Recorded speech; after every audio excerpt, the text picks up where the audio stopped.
Morning 4S, Mrs. Smith here for your final English lesson. Before I get started, I'd just like to say well done on TT Rockstars and Spelling Shed. I've had a look today. So I've given points to Amelia, Daisy, Holly E, Izzy, Mia, Noah, Oscar and Thomas C. I'm going to give an extra point to Noah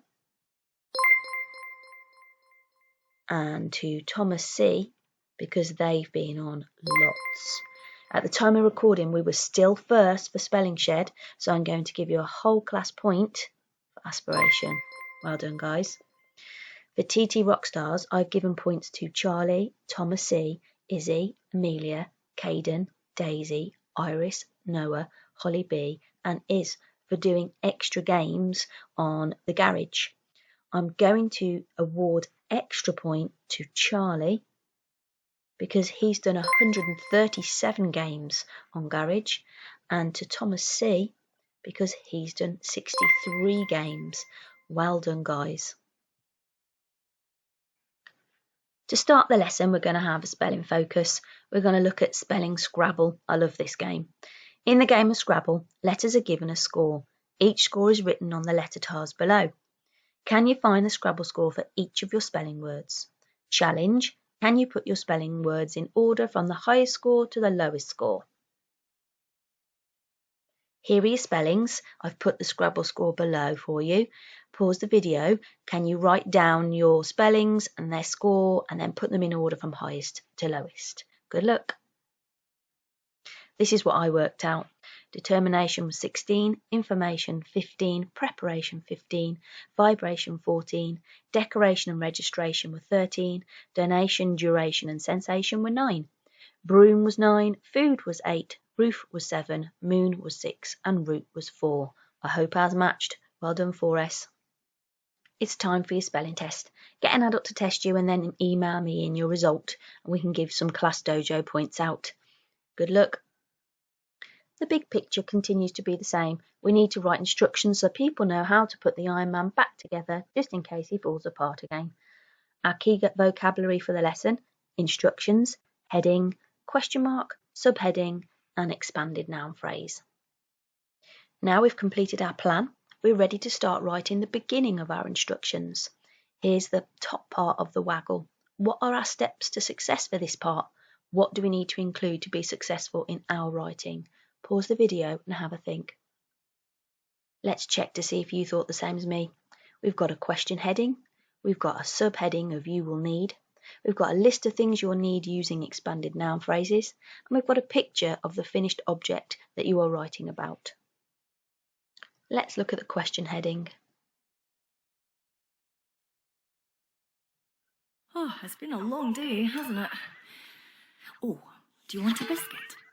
Questions are sentences which ask something. They end with a question mark. That's the funny squiggle with a dot over there. We use one of these instead of a full stop. Often questions begin with a question word, like who, when or how. Did you eat all the biscuits? Then who did? Oh, what about him?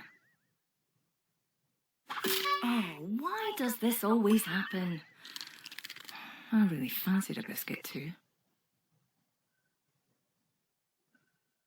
Questions are sentences that ask something. They end with a question mark. They usually start with a question word: who, when, how, or what. Over to you. Can you add the correct punctuation at the end? You've got how to tie your shoes, how old are you, what clothes do you want to take, what would you like to drink, I like reading books, when would you like to leave? Pause the video and add the punctuation in. How did you get on? How to tie your shoes requires a full stop. How old are you is a question. What clothes do you want to take is a question. What would you like to drink is a question. I like reading books needed a full stop. And when would you like to leave needed a question mark too. How did you get on? Well done 4S. The question heading in the waggle was how can you trap the Iron Man? But that's not what we're doing for our instructions. What could the heading be for our instructions? Pause the video and have a think. On a piece of paper, write the heading for your set of instructions. Remember to use a question sentence. Pause the video and do this now. When you've done that, stick in the picture of the completed Iron Man model to the right-hand side of your page. I've attached it to the email. If you don't have a printer, you could draw a little model instead. Pause the video and do this now. Over to you again. We also need to include a subheading with a list of things we need to make the Iron Man. Write a list of things you use to make your Iron Man model. For example, pencil. Pause the video and do this now. Here are a list of things that I think we used.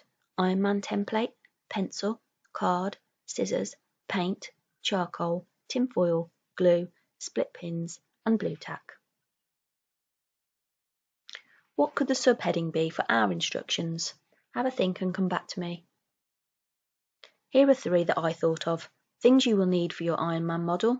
You will need an equipment. Write the subheading for your set of instructions. Pause the video and do this now. Now for the main activity for the lesson. Can you write the list of what you will need using expanded noun phrases? Here are the list of items that we wrote down earlier, and then underneath I've got my examples. So I've got durable laminated Iron Man template, thin black pencil, white recycled card. Can you have a go and then email me? I'd love to see your work from today. Well done, Year 4. On Monday, can you bring this work in with you because we can use it in our books? Well done. Bye for now.